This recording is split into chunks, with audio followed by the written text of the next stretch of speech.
Easy call. So look, one thing about me, I'm big on reciprocation and giving niggas they flowers. And so I just want to say shout out to my bro TB, man. We had a cool conversation.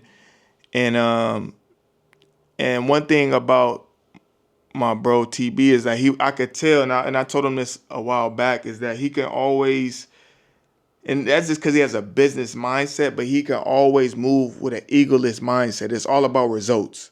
And that's kind of like how we always click whenever we speak, is because we always thinking about the end result.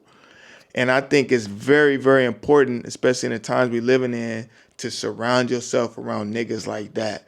If you always around niggas that's gonna go against the grain and always doubting and don't believe, I'm trying to tell you, man, I've seen it firsthand how like those type of niggas become cancer to the vision. And I think it's very, very vital right now to be around niggas who can believe in the unseen, but just based off a reason, have a reason to believe in the vision.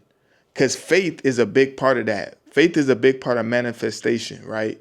So if you're around niggas who always got doubt and always kind of like, always with the rah-rah of why it's not going to work or why they don't like it, that's cancer. And you know what happens when you're around niggas, the cancer shit, like eventually the shit gonna die out. The vision gonna die out, or whatever you building gonna die out. So yeah, man, I just wanted to say that, like, you gotta be around niggas who kind of like, within reason, know how to kind of like build some shit and get some shit moving.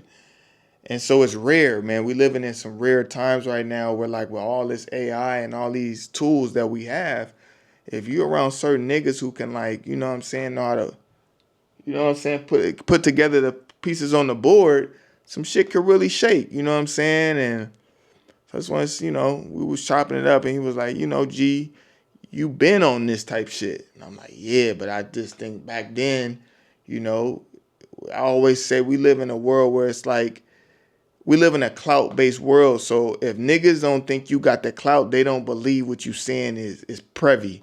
But like now, like that's what we was chopping up. Cause he like, bro, nah, you was on that shit. You been on that. And so it's timing too though. Timing sometimes when you ahead, I know Kanye said that sometimes being a visionary and being ahead is sometimes draining because you waiting for the world to catch up. And in between that time, you get frustrated. But, we here now, so just got to keep moving. Easy call.